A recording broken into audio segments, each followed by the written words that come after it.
क्या आप एक मूविंग ऑब्जेक्ट का स्टनिंग फोटो लेना चाहते हो, जैसे कि बर्ड, वाटरफॉल और मूविंग कार? जब भी हम कोई मूविंग ऑब्जेक्ट का फोटो लेते हैं वो हेजी हो जाता है और ब्लर हो जाता है। क्यों? क्योंकि वो एक मूविंग ऑब्जेक्ट है। दोस्तों, कैमरा सिर्फ एक मोमेंट को कैप्चर करता है, तो कैमरा को कैसे मालूम होगा कि जिसका फोटो हम लेना चाहते हैं वो मूव हो रहा है कि नहीं? तो अब बात आता है शटर स्पीड की। शटर स्पीड को कंट्रोल करके हम अमेजिंग स्टिल फोटो ले सकते हैं मूविंग ऑब्जेक्ट का, और मोशन को ब्लर करके फोटोग्राफी में अमेजिंग इफेक्ट क्रिएट कर सकते हैं।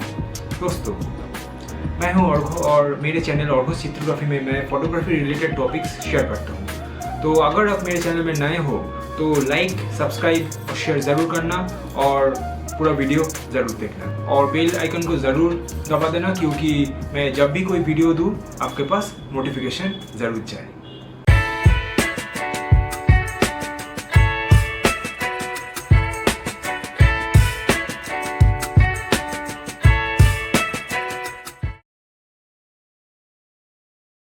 हर एक कैमरा के सामने एक पर्दा होता है जो एक बार उठ के फिर से गिर जाता है, लेकिन असली ज़िंदगी में इसका उल्टा होना चाहिए। हमको गिरना भी चाहिए और फिर से उठना भी चाहिए, तभी सक्सेस मिलता है। तो शटर स्पीड में क्या होता है, हर एक कैमरा के सेंसर के सामने एक पर्दा होता है। वो क्या करता है, एक बार उठ के फिर से गिर जाता है। कब? एक फ़ोटो खींचने से पहले। जब ये पर्दा उठता है तब कैमरा में लाइट एंटर करता है। शटर स्पीड को हम सेकंड में काउंट करते हैं। जब हम कोई मूविंग ऑब्जेक्ट का स्टिल फोटो लेना चाहते हैं तब शटर स्पीड क्या होता है, बहुत हाई होता है।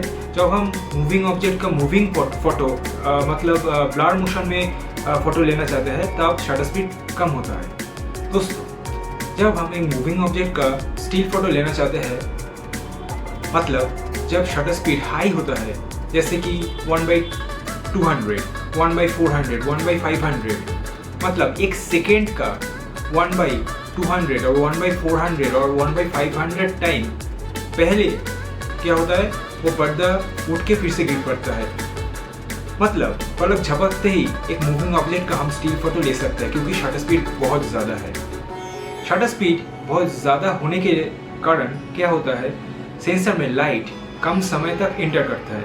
इसलिए जब हम हाई शटर को लेकर फोटो लेते हैं तब फोटो क्या होता है, डार्क हो जाता है, मतलब ब्राइटनेस कम हो जाता है, क्योंकि लाइट सेंसर में कम समय तक एंटर कर रहा है। जब हम कोई ऑब्जेक्ट का मोशन ब्लर फोटो लेना चाहते हैं, सपोज एक लॉन्ग एक्सपोजर फोटोग्राफी, इसमें जब हम एक फ़ोटो लेना चाहते हैं तब क्या होता है, शटर स्पीड बहुत ज़्यादा रहता है।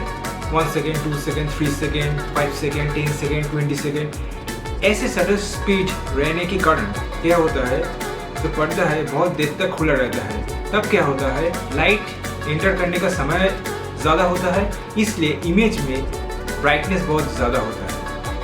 जब हम लॉन्ग एक्सपोजर फोटो लेते हैं, मतलब स्लो शटर में फ़ोटो लेते हैं, तब बहुत टाइम तक लाइट एंटर करने की वजह से ब्राइटनेस ज़्यादा तो होता ही है, इसके साथ क्या होता है, मोशन भी ब्लर होता है, क्योंकि हर एक टाइम तक, सेकंड तक क्या होता है, कैमरा सेंसर उस सब्जेक्ट का फोटो लेता है। आप स्क्रीन में दे सकते हो।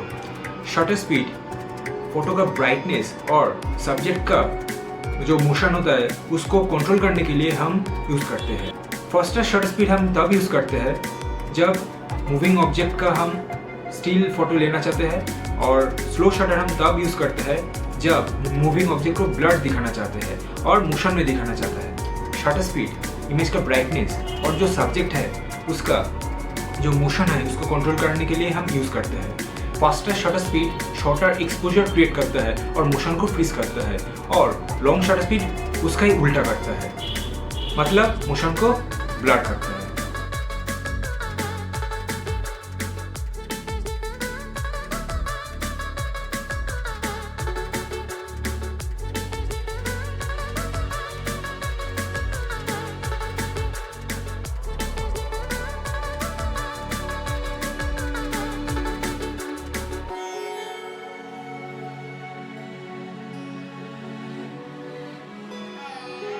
शटर स्पीड को कंट्रोल करके आप सब्जेक्ट का मोशन कंट्रोल कर सकते हो, उसके साथ ब्राइटनेस भी कंट्रोल कर सकते हो। लेकिन सिर्फ ब्राइटनेस को कंट्रोल करने के लिए शटर स्पीड काफ़ी नहीं है, उसके लिए एपर्चर और आईएसओ भी कंट्रोल करना चाहिए।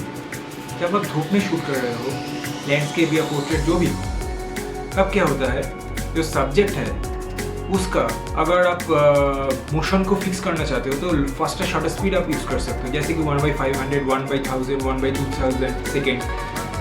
तो इसके लिए क्या होता है, जो लाइट एंटर होता है बहुत कम समय के लिए होता है, तो इमेज डार्कर तो होता है, लेकिन क्या होता है, जो नेचुरल लाइट होता है, सनलाइट होता है, वो उस डार्कर इमेज को कॉम्पेंसेट कर देता है, तो एक अच्छा फोटो आपको मिल जाता है और मोशन भी फिक्स हो जाता है। लेकिन जब आप रात में शूट करते हो तब क्या होता है, तब अगर फास्टर शटर स्पीड आप यूज़ कर रहे हो, तब एक तो फास्टर शटर स्पीड के लिए क्या हो रहा है, सेंसर में कम लाइट एंटर हो रहा है और एक्स्ट्रा लाइट कम होने के दौरान इमेज पूरा डार्क हो जाता है। इसलिए जब आप रात में शूट कर रहे हो, आप कोशिश करो कि शटर स्पीड आप ज़्यादा रखें, मतलब 1/50, 1/100 ऐसा रखें। और लॉन्ग एक्सपोजर फोटोग्राफी जब आप ले रहे हो तब क्या होता है, अगर रात में ले रहे हो तब कोशिश करना कि shutter speed 1 second, 2 second, 10 second ऐसे रखें।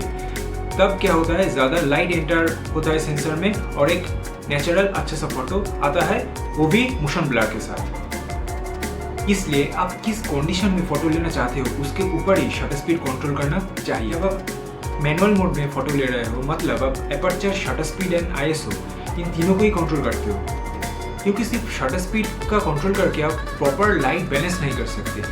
सपोज आप एक फ़ोटो ले रहे हो जिसमें आईएसओ भी ज़्यादा है, एपर्चर भी बहुत कम है, तो इसमें क्या होता है, जो फ़ोटो है पूरा ब्राइट रहेगा। सिर्फ शटर स्पीड को कंट्रोल करके आप अच्छी तरह ये कंट्रोल, जो लाइट का जो कॉम्पेंसेशन है वो कंट्रोल नहीं कर सकते। इसलिए जो 3 पैरामीटर है, ISO, shutter speed and aperture, इन तीनों को ही आपको कंट्रोल करना चाहिए। अगर कुछ नए सीखे इस वीडियो से तो ज़रूर लाइक करना, और अगर आप नए हो और अच्छा लगा इस वीडियो तो सब्सक्राइब और लाइक ज़रूर करना, और ऐसे ही सपोर्ट करना, और ऐसे ही फोटोग्राफी रिलेटेड टॉपिक्स देखने के लिए बेल आइकन को ज़रूर प्रेस करना। चलो मिलते हैं अगले वीडियो में। सी यू, टेक केयर।